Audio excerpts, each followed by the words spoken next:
Pokemon Go is a pretty straightforward game. You go out in the real world, you catch Pokemons. Well, not in the real world, well, like in the, like in the real world, but like not in the real world, because they're still on a smartphone.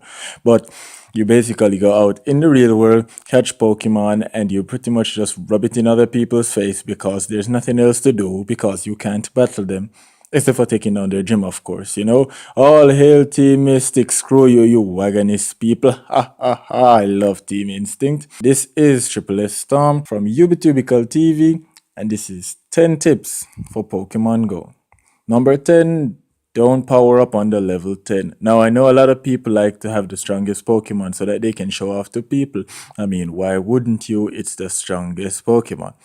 However, when you're under level 10, having the strongest Pokemon means that he's probably somewhere around 230 or 120 CP, which is a lot, but not enough.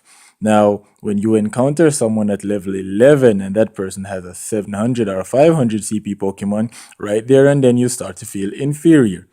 So, wasting all your Stardust and all your candies when you could have just evolved when you got to level 13. Sucks to be you, son. Sucks to be you. Number 9, save your Pokemon attracting item. Now, if you don't know what your Pokemon attracting items are, these are like your lure modules and your incense. Now, these things attract Pokemon towards your location. Now, let's be very clear here. If you live in bushes, by bushes, I mean like me, I live in Jamaica, where bush there, right? Sorry, got away there. Now, if you live away from the Pokestops, because there is something which I call Pokezones, which is basically a distance from the Pokestops in which Pokemon will spawn. Pokemons don't spawn everywhere.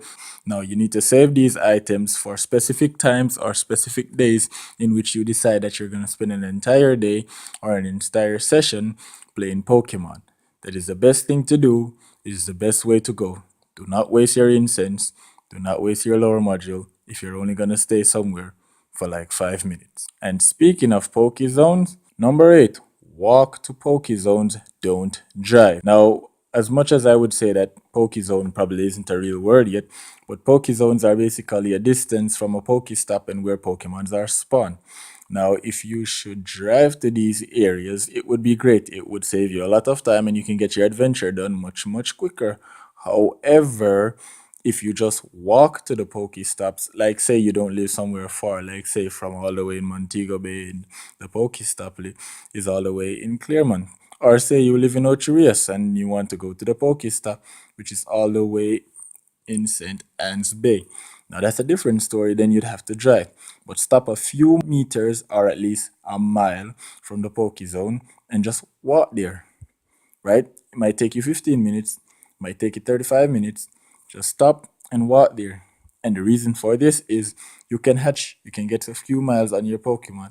Seeing that which you might probably just go to a Pokestop, stay there, leave your modules, and catch Pokemon. Trust me, just walk. Just walk.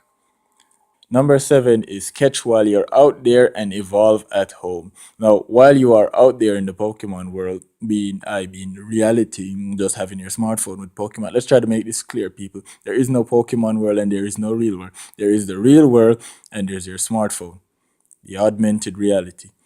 Let's be clear on that. Now that we're clear, now back to what I'm saying. Catching during your outing and then evolving at home. So when you're out there and you catch your Pokemon, just focus on catching Pokemon. That is the only thing you are focusing on. Do not watch CP. Do not watch how much Pokemon you catch. Do not watch the Pokemon candies.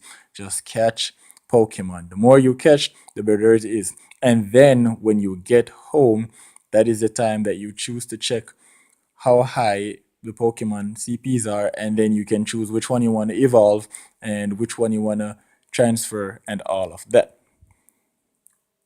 Number 6, turn off the AR. Now, the augmented reality is awesome. It is very awesome. It is responsible for some of the greatest memes, screenshots, and of course, some of the funniest things we've ever seen. Like a Lickitung doing Lickitungy things, or like a Charmander right before you smash and it stops you. Ha ha ha ha ha. It is still responsible for some of the greatest pictures that we've ever seen or has yet to be produced. However, it is very, very taxing on your phone's processor, and also it makes it goddamn hard for you to catch Pokemon. Like, what the fuck? Niantic. Seriously, what the Anyways, now turning off your augmented reality means that you get the standard background where you can easily see the Pokemon and swipe through your ball and catch it. This is very, very effective and it is very, very, very recommended. Number 5, schedule Poke Meets. Now, a Poke Meet is basically where you and a bunch of your other nerdy friends, not saying that all Pokemon Go players are nerds, like who the fuck am I kidding? We're all nerds, people. Nerds are responsible for the greatest things in this world. So if you think that nerds aren't cool, then just go fuck yourself off. Nobody fucking cares. Kiss my ass. Anyways, schedule your Pokemeets. I was told, I am not sure, but I was told that if you get more people in an area playing Pokemon at the same time, it increases the chances of Pokemon spawning. Now, this might just be a rumor, this might be a fact. I'll look into it, I promise. Number 4, charge prior to play.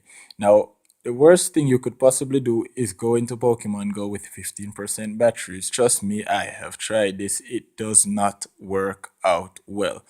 Now, Pokemon Go, being as it is an app that takes a ridiculous amount of power, like really, like seriously, really, like a monstrous amount. Drains your battery faster than anything you'd ever seen. Best thing to do is charge your battery. You go into full battery, you get a full time of play. And seeing as how much battery it takes, it is probably the best thing for you to do. And seeing as how we are on the subject of battery, this gets me to number 3, get a power bank. Now, a power bank or walk and charge or charge your phone anywhere or portable charger or whatever it is that you want to call it. These people sell them every day. I mean, you can get them anywhere. I mean, they're all over the place. You just can't get around them. Now, a power bank is very effective. You can charge your phone on the go, and it's probably the best thing for you if you play Pokemon Go. I mean, power banks are pretty much useless. I mean, why would I charge my Android phone? I could just go home and do it. But now, seeing that Pokemon Go has come out, yeah, your battery is gonna end pretty fast. So buy a power bank and invest in that. That way, whenever your power is low, you can just charge your phone on the go. Keep playing Pokemon. No need to go home again and charge up and wait for the next day. Ha ha ha ha ha! Nintendo Niantic. Oh, they built something to help your asses. Number 2, buy a data plan and Wi-Fi at home. Now, if you're in the States or one of those countries, then you probably have those unlimited data things. However, people like me who live here in Jamaica, we can just buy data plans. So we can buy 3 days data plan and see that Pokemon Go only takes up like about 10 megabytes an hour, which is a lot. Not too much to us, in that we have flexible data plans. God bless Digicel, God bless Flow. Now, we can just buy data plans and we can just go out, have fun, and then come back home. Now, this thing is this. You want to go out with your data plan and come back in and connect to your Wi-Fi. That way, when you're doing transfers, trading, evolutions, and all of that stuff, it doesn't really take from your megabytes. Saving you more megabytes, which gives you a better chance of not running out of megabytes in the middle of capturing a 750 freaking Magikarp. Really.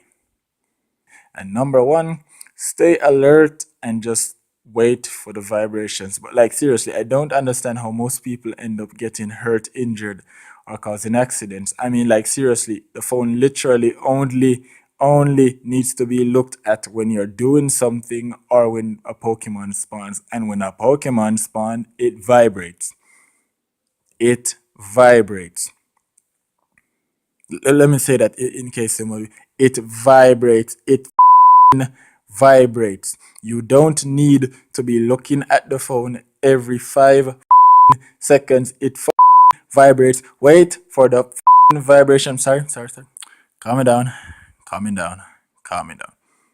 Now just why would you look at the phone every 5 seconds just to see if a Pokemon has spawned? Why not just wait for the vibration and then look at the phone to see what spawns? Then stop, catch it, and then be on your merry way, looking very cool at it, and the rest of the world would never know that you were playing Pokemon Go, looking at it and saying, ha ha ha, I'm cool, and you guys don't know that I was playing Pokemon. It. And that's my list. If you think there was anything that I should have added, please leave it down in the comments. Please like this video, share this video, leave a comment. You can follow me on my email here, send me messages, follow me on Twitter. It's your boy Triple S Storm, and I will see you all in the next video. Peace out.